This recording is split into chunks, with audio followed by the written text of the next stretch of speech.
Welcome back to the Shine Within podcast. Elaine Starling is an internationally recognized TEDx speaker, best-selling author, and coach.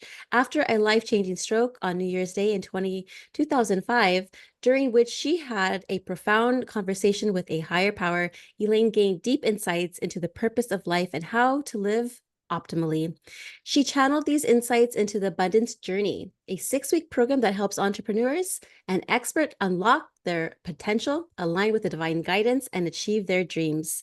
As the Abundance Ambassador, Elaine is dedicated to empowering others to turn challenges into abundance and live their best lives. I love that. And I feel like I have an abundance every day. Don't you, Elaine? Don't you? Absolutely. Absolutely. Every single moment is designed to be a blessing. And it's up to us to notice the blessing that's present. That's the challenge. Yes, it is. But I'm so excited to have you on my show today. I've been waiting for this moment, and I'm like, yes, and you're so right. Everything is in divine timing. And I think today I needed to speak to you. And I even wore your colors. That's great. I was like, oh, these are Elaine's color. I want to wear them today. That's perfect. Yeah. Yes, so we can match a little bit. That's right. But Elaine, can you share with us the pivotal moment in your life that led to the profound conversation with the higher power during your stroke on New Year's Day in 2005? Yeah, absolutely. It was really interesting because I had my own company and I was finding it really difficult to keep my company going. The cost of doing business was rising. My clients wanted to pay less. And I just couldn't figure out how can I restructure what I do to still make it viable and really successful. And it was just slowly kind of eking down. And I told my husband about a month before this happened, I told him, I am so blessed in so many areas of my life. I feel guilty for wanting more. So I'm just going to stop thrashing. I'm just going to enjoy the status quo, find what I can savor out of it, and deal. That's just what I'm going to do. Well, a month later, I'm on vacation in New Zealand on the South Island. We've had breakfast. We're walking around on New Year's Day. And all of a sudden, I get this headache and tunnel vision with sparkles around the outside. And my balance is a little bit off. So my husband takes my arm and puts me down on a park bench. And all of a sudden, my right arm goes numb and the right side of my face goes numb. And those are classic symptoms that you're having a stroke.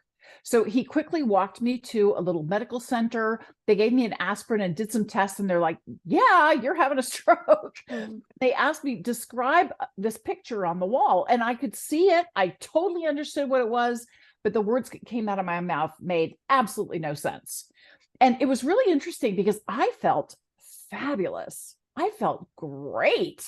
I felt like a lazy, sleepy Saturday morning where you're just going to roll over and hit the snooze and go back to bed. And I was tired, right? So they've done what they can. And finally I said, look, could I take a nap? Because I'm really tired. I just want to take a nap. And they said, okay. As soon as I closed my eyes, I was inside this massive cloud and it was part of me and I was part of it. And then the cloud started talking to me. And it was just amazing because everything that I heard, I would ask a question, the answer would come back in my body, 360 degrees, past, present, future, everything you can imagine, colors we don't see, sounds we don't hear, but it was like swallowing Google whole. Every single answer, so complete, so complex, more than what the human mind can truly absorb. And it was freaking awesome. It was fabulous. I felt like I was almost at this mixer. And here I am off in the corner with God. We're having a great conversation. And I'm seeing entities go by like, hey, Jesus, hi, Buddha, great to see y'all. But I'm busy. I'm in the middle of this conversation. I don't want to interrupt the flow. So I'm going to stay focused right here because I'm getting some good stuff, man. I got to stay the course. And eventually this question came up and I heard, are you sure you're done? I'm like, oh, no, we're halfway through our vacation. We're having a great time. This is really awesome. You should. Oh, yeah, you probably know all about it. And then I heard, no, you don't understand. You said you were done thrashing. If you're sure you're done, we can use that ectoplasm for something else. are you sure you're done? I was like, no, I'm not done. I could tell that I was really close to something very important. And if I chose to stop, I'd have to start all over again from the beginning. I was like, I don't want to do that. And I don't want to do that to my poor husband. I don't want to do that. I'm close. I'm good. And I heard, great, get back and get busy. And I came to, and the stroke was gone. There was absolutely nothing. There were no symptoms. There was no damage. There was no issues, nothing. But it kind of freaked me out so much that I didn't tell anybody, not even my husband, about this incredible conversation for 3 years. Yeah. I was like, that did not just happen. Come on. That was a hallucination, right? That was a stroke. So who knows? But I started getting these downloads and these messages kept coming through.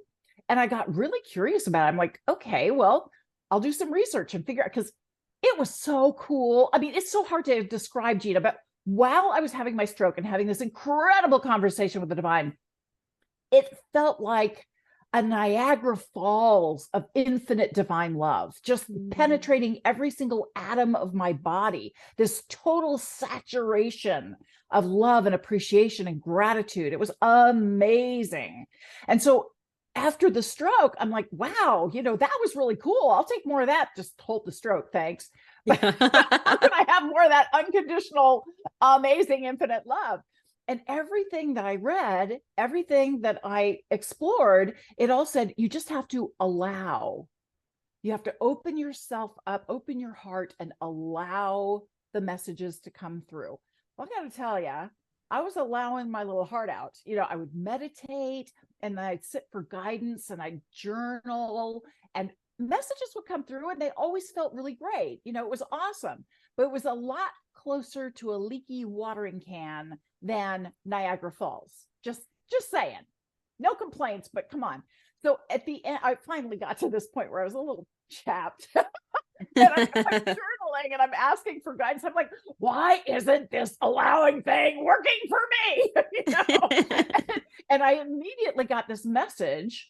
What is the image that comes to mind when you think of the word allow? Now, I never put this on anybody else. I'm just sharing my personal experience, and you may have a completely different relationship with that word. But when I thought about it, I immediately saw myself behind a door with a chain on the door, and I'm peeking out the door at the divine, and I am freaking terrified. And I finally realized, oh, for me, the word allow is a mind-based word. My mind wants logic, cause and effect, sequence of steps with a proven outcome. In fact, a guarantee would be really nice. And that's not the kind of relationship I can have with the divine. It just doesn't work. There's so much more that they understand that the human mind can't comprehend. So I really had to think about it. I was like, okay, I want a heart-based word, something that just opens me and really represents the kind of relationship I want to have with the divine. And I finally realized that my word is welcome. Mm-hmm. So now I welcome the divine. I welcome abundance. I welcome joy. I welcome blessings. I welcome incredible conversations with amazing, brilliant people like you, because I don't have to control it. When I was trying to allow it, my mind wanted to control it and understand it. And when I welcome it, I don't have to be in charge. I can just let it happen. And fortunately, the divine has a much bigger picture of what the opportunities are than I do. So yeah, it was really, really an amazing experience. What a beautiful experience. I know it's the same thing with me. It's like we kind of had to go through something major for us to then to connect to the divine. We need a little bit of a wake up call. And it's their way of saying, hey, wake up. We're here. You can call on us. We're here to help. Like you were just sharing with me earlier how angels are waiting for us. Just all the time. Yeah. And you were saying with thank yous. One of the things that I found really profound, I always wondered, what's going on here? Why are we alive? Why is all this happening? Right. And so the way it was explained to me, everything is love. It doesn't matter what you're talking about. If you're talking about the computer or the headset or your earrings, everything is love. God is love. The divine is love. And so the question becomes, well, how do you expand the divine if everything is already love? Well, the answer is you create human beings who do not think that everything is love. We get to experience contrast, the difference between what is wanted and what is not wanted. And that difference creates friction. And then we have the opportunity to either step back in fear, trying to control the situation, or step forward in love, in vulnerability. We don't know what's coming. We don't know how things are going to happen. And yet, every time we step forward in love and gratitude, we expand the divine. This is literally the cutting edge of the divine. This is how the divine expands. And so we have been physical many times in the past. We will be physical many times in the future because this is the rock star place to be. That doesn't mean it's easy. It's not supposed to be easy. It's supposed to create contrast where we have a choice. And so remembering to choose love every single time, choose gratitude. Gratitude is the ignition switch to higher consciousness every single time. It is. Oh, so you reminded me. So I have a cousin. She's very ill. She had sepsis and she survived. She had something else happen. She had a flesh-eating virus and she's been going through a lot in and out of the hospital. And she doesn't live too far away from me, still in San Jose here. And I remember my cousin, her younger brother, who's about maybe in his 50s now, he called me and said, "Hey, I need your help. I need you to help me change." Her name is Elaine, actually. Her name is Elaine. I love my cousin Elaine. She's just a beautiful, beautiful soul, and she's in great spirits. And then what do you mean change her? She's like, change her diaper. I'm like, I've never changed an adult before in my life. I've only changed my little babies when they were babies. And so I was like, oh, wow. Okay. And I told my husband, you know what? Because I love my family so much and I'm going to put past okay, I have to do the icky stuff. This is going to be out of love because I love my family. I'm going to go over there and just do it. And I know the divine wanted me to do it because otherwise it would have been presented to me. So I was like, let's do it. And so I went over there and I had a wonderful conversation with her. She was just like, you just need to change she'll clean my ASS, she says, laughing at me and everything. I said, no problem, cuz I got you. And then her brother's like, you know what? There's certain, I can able to help out with her, moving her this way, feeding her and this is that. But she's my sister. I can't. I said, cousin, you don't have to explain any further. I got this. Okay. All good. But it made me feel like, wow, I had an interesting, different connection with my cousin, but yet I felt that love within that room. And like, I wanted to give that to her because, we don't know how much longer she's going to live. I want to be with her as much as I can. And reminds me, I need to go visit her and see how she's doing because it wasn't So that long ago two that I was things, over there. Yeah. two Yeah. things. So the first one is you can hire angels for her. And Oh, there's a wonderful book out there called Hiring the Heavens. I highly recommend it. It's a short form, super short, easy to read book. And basically, what the author says is there's gazillions of angels out there who are bored to flippin' tears. They got nothing to do. And they are more than happy, eager even to help you out. But you have to speak to them out loud and tell them what you want. And they work very inexpensively. They work for thank yous. So you can hire angels for anything. It's amazing what they can do. So I am already hiring angels to help your cousin Elaine so that she feels comfortable, she feels safe, she feels loved, she feels connection, she feels valuable and important, and she cares about herself. Self-love is one of the biggest lessons we all are here to learn. And often we're given challenges, especially around physical issues, where we get mad at our body. But yeah. sadly, your body is a beautiful car for your soul. It's the house of your soul. And so being in love with your body in whatever condition it's in is really, really important. So I've hired angels to help her with all of that. Now, the second thing is the power of intentions. I read a really fabulous book by Lynn McTaggart called The Power of Eight. And in her book, she talks about how 8 people can come together and hold an intention for one person. It could be one of the 8, but you hold that intention for 10 minutes. The person receiving has to be willing to have people pray for them or intend for them or whatever. But then we hold it for 10 minutes and we have an intention statement. The first time you hear it, you let divine love and blessings enter into your mind and just fill you with all these images and visions of this is the new reality. This intention is the new situation. So you could imagine that Elaine is totally, completely, immediately, permanently healed of all illness and injury. So she feels vibrantly healthy and a passion for life. That could be the intention. So after 3 minutes, you read that intention again. And this time you pull the energy out of your mind and down into your heart. And divine energy is continuing to flow through this entire experience. And you let it flow down into your heart and you wrap the divine energy with your own energy, your own love and appreciation and gratitude that you get an opportunity to share this love and blessing with someone else. You are in partnership with the divine and you have been called by the divine to support someone else. So you hold that again and let more images and ideas and messages come through. And then 3.5 minutes later, you read the intention for the final time, and then you softly, gently, lovingly release it to the recipient.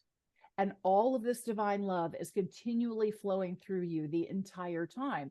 So it's really interesting because you receive that divine energy 3 times. The first time when you pull it into your mind, the second time when you pull it down into your heart and surround it with love, and the third time when you gently, softly share it. The recipient receives love from all angles, from all these different people with all the different images and messages that are coming through. I do an intention group every Tuesday night. And at the end of the intention, we now record the messages that come through because the recipients are just blown away by the images, by the divine guidance that comes through. It's really spectacular. And we've seen some really interesting things happen. I started this several years ago now. And one of the first ladies who joined, her daughter had been trying to get pregnant. And she was about to go to her very last IVF treatment. If this didn't work, she was out of luck. And so we held an intention and we envisioned a healthy, happy baby. Well, a few months later, we got to see her baby bump. And a few months after that, we met the baby. Aww. He's 4 now. Oh, It's really cute. We've had people leave the hospital and the doctors are scratching their heads going, what are you doing? What the heck? What's happening here? It's amazing the amount of power that we have. And I discovered this when I was doing an exercise called the 7-day mental diet. It's actually from the 1920s. And the concept is for 7 days, you don't let anything negative into your awareness. You don't watch the news. You don't complain. You don't, nothing down, right? So I'm doing my best to stay positive and stay supportive and all this stuff. And I keep being shown natural disasters and conflicts and overhearing arguments. And I'm going, divine, what the heck?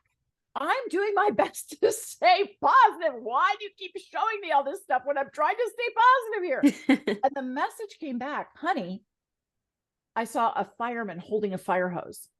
It's like, you're in partnership with the divine. We don't expect you to have all the answers. We don't expect you to solve world hunger or fix the homeless problem or any of that.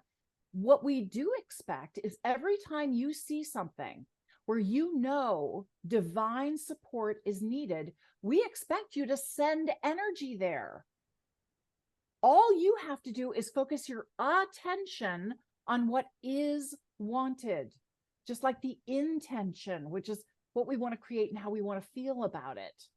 When you focus on exactly the reality that you want and you send good energy with gratitude and love, You are directing the divine where it needs to go. It's almost like typing into a spiritual GPS. Hey, divine, so happy you're with us. Please help us do this. Thanks so much. See you there. It works. Wow. It really works. So I invite you to consider doing that for your cousin Elaine. Please get her permission and let me know. And if she's game, I'm willing to hold an intention for her. Wow, that's so beautiful. Thank you so much, Of course, Elaine. of course. You're amazing. And there's a reason why your last name is Starling. I just envisioned like this beautiful bright star. You're amazing. Yes, and I will be in contact with her and I will ask her for permission and I will definitely get back to you and let her know. And then thank you. That really warms my heart. Now, going back to your work actually emphasizes the importance of an abundance mindset. I know we talked about mindset before and how that is your emphasis, as well as, of course, love. What are the simple processes from the abundance journey that listeners can go ahead and implement right away to start seeing more abundance in their lives? Well, actually, I have a 5-step process that helps you activate abundance in every area of your life. And interestingly, the 5 steps correspond with the 5 love languages. So when you use this, you are loving to yourself as well as being loving to others. So that's pretty cool. So the first step is always gratitude. Gratitude is the ignition switch to higher consciousness. Gratitude is the acorn of your abundance tree. This is the beginning of everything that you want. If you think about it, if you want a great relationship and you want to feel loved, you have to feel grateful before you feel loved. You have to feel grateful before you feel joy. Everything you want has gratitude in the beginning. So step 1 is gratitude. And in terms of the love language, that corresponds with quality time. That you've allocated time to feel grateful is really important. The second step is to acknowledge something you've heard that was an aha for you. Like maybe you didn't know that you could hire angels. Yeah, you can. And I love doing this with people who don't believe it. Like they're Yes. so skeptical. They're like, oh, yeah, right. Here, pull the other one. I'll never notice it. Right. Like, groovy. Let's do this. Let's play, because they are so playful and they have such a sense of humor. It's always surprising. And they love yanking people's chain when they don't believe it. So it's really fun for me. Right. So, second thing is acknowledge something you heard that was an aha for you. Now, for me, that is the love language of little surprises, because you just never know, right? You're in the middle of a conversation and somebody says something, you're like, oh, I never thought of that. Where did that come from? Wow. That is a divine download, a divine blessing getting your attention. So little surprises. It's amazing. Give yourself little surprises by tuning in when you're having a conversation with someone and noticing those little ahas before they get away. Those are blessings just for you. Step 3, appreciate the difference it can make in your life. Well, let's use our example of hiring the heavens, hiring angels. If you know that you can hire angels, you can do this all the time and you can have a ton of fun with it. It's amazing how things work. It was really interesting because in this book, Hiring the Heavens, there's a woman who's read the book and she's done some work on this, and she's out in her garden gardening for hours, and she goes in to make lunch and she's washing her hands and suddenly notices that the stone in her ring is missing, Hmm. and who knows where it is. I mean, it's somewhere in the yard. So she immediately hired a jewelry detective angel to find the stone and bring it to her. She lets the dog in and he spits it out into her hand on the spot. Wow. Yeah, yeah. Thanks, angels. You don't know what can happen. So enjoy it, play with it, use it, hire them, and just sit back and watch the show because it's going to be a lot of fun, right? So appreciate the difference it can make in your life. That corresponds with the love language of words of affirmation. Because here's where I'm acknowledging, angels, I know you're here and I know you're helping me. And I'm so grateful that I get to play with you today. This is really going to be fun. I can't wait to see how this shows up, right? Words of affirmation are appreciate the difference it can make in your life. Step 4 is to activate abundance. Now, I've identified 3 different ways that you can take a concept and make it a physical, practical reality in your life so that you truly start to experience abundance in real time. So the first way is to schedule it on your calendar. Make time to get this done. Now, I include journaling here. I think journaling is really important because often there's a lot of stuff going on in your head and you can't really get insight into it until you write it down on a piece of paper, and then you can get an objective perspective. So journaling or scheduling time to get it done is really important. The second way that you can activate your abundance is by creating a physical trigger, like crossing your fingers or tugging on your earlobe. I tug on my earlobe a lot. And I do that to remind me to listen to the divine messages that are coming through.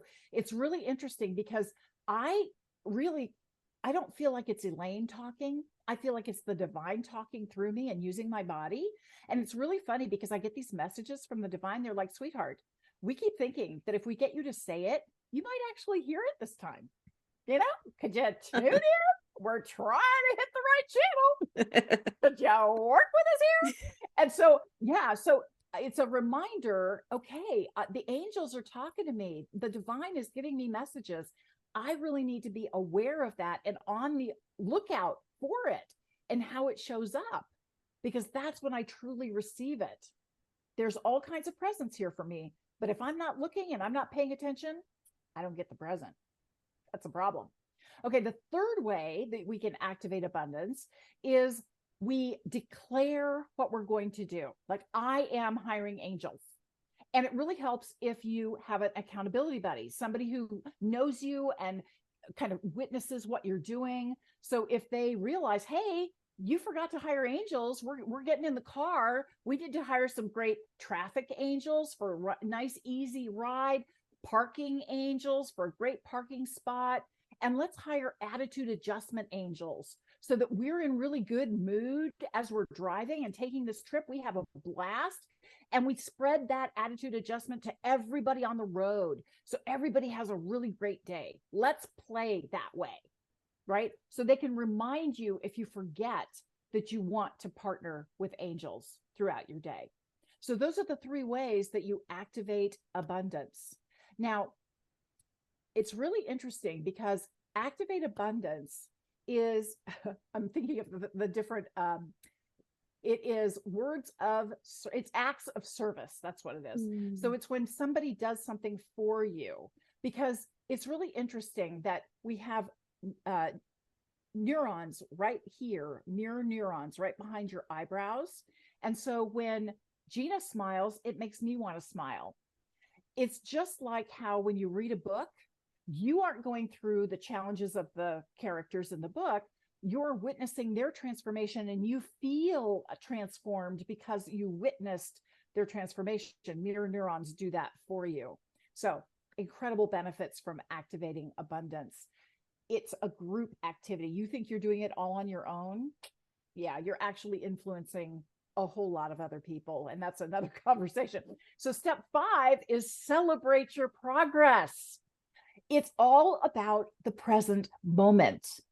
And when you're really tuned in to the present moment, that's when you notice all the blessings that are there for you and you receive the abundance that is present already in your life. It was really interesting because in nature, a poisonous plant is planted right next to the antidote. So it's really a matter of choice where you put your focus and your attention. Are you going to totally fixate on the poison, or are you going to fixate on the pleasure and the opportunity and the abundance that is present for you and what you feel grateful for about this situation? And the fact that you're in partnership with the divine and you can send divine energy to anybody. And it's the most powerful thing you can do. Now, celebrate your progress corresponds with physical touch, because usually we high five or we give each other a big hug or something like that. So yeah, it's really, really powerful to use those 5 steps in your daily life. Very powerful. Oh, and I mean, I had the privilege of being on your wonderful podcast show. Can we just talk about the amazing intention we set during it? And we we do like a moment of silence. And then that's the cool, like I've been on many podcasts, right? But I really highlight yours because we really take that moment to be with gratitude in our hearts and we're saying thank you. And then we have that moment of silence, which is so powerful. Can we talk about your beautiful podcast, The Abundance Journey? Absolutely. Absolutely. It's called The Abundance Journey, and it's truly to showcase all the different ways that abundance could show up in your life. And I have a variety of different guests. Gina was fabulous, one of the best people I've ever interviewed. Honestly, Oh, her episode is amazing.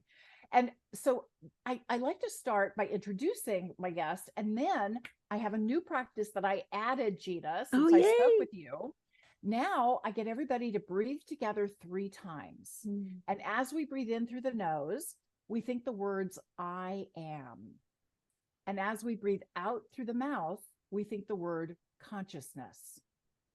That I am consciousness 3 times syncs up my energy with yours, our energy with the audience, and everyone's energy with the divine, Mm. so that the messages are really more profound and permanent. And I've noticed a significant difference since I started doing this. And I start all of my group meetings like this and my private coaching clients like this. 3 deep breaths. I am consciousness. Amazing.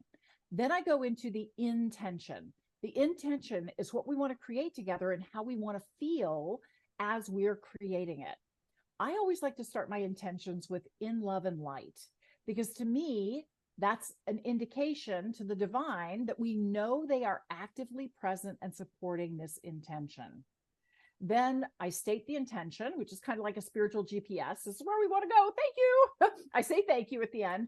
At the very end, I say it is done as a reminder to me and everyone listening. We did the hard part. We typed in the address. We don't have to keep typing. Now we need to hold that energy. And really, the intention is designed to expand our energy and increase the vibration, our individual vibrations, but united, it's even higher. It's amazing what happens. And we want to hold it for 78 seconds because right now, the current research shows the average human being has a shorter attention span than a goldfish. It turns out goldfish forget everything after 8 seconds. It's a whole new world every 8 seconds. And so we don't want to be like that because it's too confusing for the divine to really know what we want. So when we can hold it for 78 seconds, and it's a challenge, we have taught ourselves that quick cuts, watching the commercials and the TV shows, they never linger on anything anymore. So it really helps to pick 2 or 3 words that just feel expansive, uplifting, empowering, and hold those words in your mind and just repeat them over and over and over again. That really helps. And then the other thing is to notice what's happening in your body, because sometimes you'll feel goosebumps or a ripple of heat or something like that. And all that means is that the divine has locked in on your vibration and is already starting to move the energy where you want it to go. So it's a really great sign. And there's nothing more to it than that. It's just we're getting the energy moving, and yes, you're tapped in, and yes, you're connected. So then I have a few different questions that I ask as we celebrate the beauty of life and all the ways that abundance shows up. It's unlimited what's available to you. So why not embrace it and enjoy it? Oh, so beautiful. Wow, Elaine, like, and every time I speak with you, I'm in awe. Like I can listen to you forever. Thank you. And the thing that's so important that I want every single person to hear, you are just as connected to the divine as I am. You are just as capable as I am. I've been practicing this for quite some time, and I read a book that really gave me a profound insight. I just want to share a quick Yes, story from the book please. with you. The book is called The Magic of Surrender by Kute Blackson, Kute Blackson, The Magic of Surrender. And Kute's dad was called the Miracle Minister. He had miracles happen all the time. And he was originally from Ghana in Africa and was living in London. And the king of Ghana was in London. He'd had a stroke and half of his body was paralyzed. And he asked the miracle minister to please come and pray with him that he would recover from his stroke. Well, immediately the miracle minister was like, okay, you need to be at your home in London and I'll meet up with you there. And so his wife got him back home, and the miracle minister showed up and he's praying over the king and praying over the king. And he gets this image of tomato juice. And so he asks his wife, the queen, do you happen to have any tomato juice in the house? She said, yeah, should I bring some? He said, yeah, let's do that. So she brings a glass of tomato juice and the king drinks the tomato juice. And all of a sudden there are these loud cracks and pops and all kinds of stuff. And the king, who had been halfway paralyzed in bed, jumps out of bed and starts walking around and like moving his body like crazy. And so Kute's having this conversation with his dad. He's like, Dad, what did you do? How did you create this incredible miracle? And his dad said, look, I didn't cure anything. God is the one healing. All I did was get out of the way. I stopped having to understand the message. I stopped questioning the message. I stopped judging the message, or I stopped turning it around and going, oh, but people are going to think I'm insane to ask for tomato juice. No, I'm the conduit. I'm the communication vehicle that the divine is using in this particular moment. All I need to do is welcome in the message and share the message. I got out of the way. That was a game changer for me. When I read that, it was like, oh yeah, I'm very familiar with that problem. So now I'm much more open about sharing the messages that come through, and it really is making a difference. Oh, yes. And please do share. Yes. That's why you have a beautiful podcast. You have a book. You have the TEDx that's out there. Oh, and I love that one too. Oh, so powerful. I was saying the power of surrender is so true because that's exactly what I had to do. I surrender. Like, I give up. I can't do this by myself. I'm trying Gina's way and Gina's way is not working. I need your help. And then sure enough, hospitalized 2 weeks later, pancreatitis, alone in the hospital. Not alone though. I had my spirit guides with me. I had God with me, but none of my family would visit. But it was nice because I got the chance to spend that time with the divine and really connect and really reflect on what I need to do. I'm like, what a better setting for me to detox here in the hospital, start brand new. And the moment I left that hospital was a week later, came back home, bottle of alcohol was waiting inside for me. No, I took that, threw it away. And I'm like, I'm done. I'm brand new. I got goosebumps. We're talking about the the connection with the divine. And these are little symbols and signs that we have. I get sometimes my hair stands up on my head. I get goosebumps. I get like the warmth that you were mentioning earlier. But yes, ever since then, I just wanted to know more about the divine. I wanted to be in relationship with the divine, and I wanted to just invite and welcome, like you said. Oh, So yeah. another thing, there are certain words that don't support you, and they're very common, especially in our English language. Want, try, and need. These are all limiting words. And as you start to think about them, want leaves you wanting, try is very trying, and need makes you feel needy. So Mm. instead, I choose, I decide, I prefer, I create. I use power words that really illustrate that I'm in partnership with the divine. This is not me making a tentative effort on something. I choose to receive divine messages all the time. I welcome divine messages in every moment. I don't need to control it. That's the other thing that I really noticed. My human self really wants to control things, Mhm. or really gets anxious when we don't know what's coming and how to control it. And my higher self is totally open and going with the flow, capable, resourceful, just in ease and grace.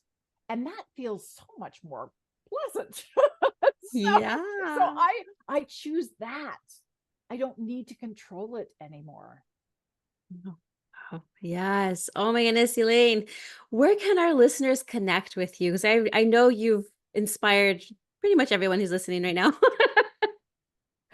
I invite everybody to check out my website, theabundancejourney.com. And I'm on Facebook, I'm on LinkedIn, I'm on YouTube. You can find video versions of my show on YouTube. And I invite you to watch or listen to The Abundance Journey every Thursday. It's a lot of fun. It is. I had so much fun. Oh my goodness. And guess what my number was on there? Episode 111. I've been seeing a lot of angel numbers lately. Perfect. Yes. Well, thank you so much, Elaine, for being on my show. It's always an honor to speak with you, to be honest, like always an honor. So thank you so much for sharing your wisdom and your light and your love. Thank you, Gina. You are such a blessing in this world. And I'm so grateful that you're sharing your message because it makes a huge difference, so much bigger than you realize. Thank you so much.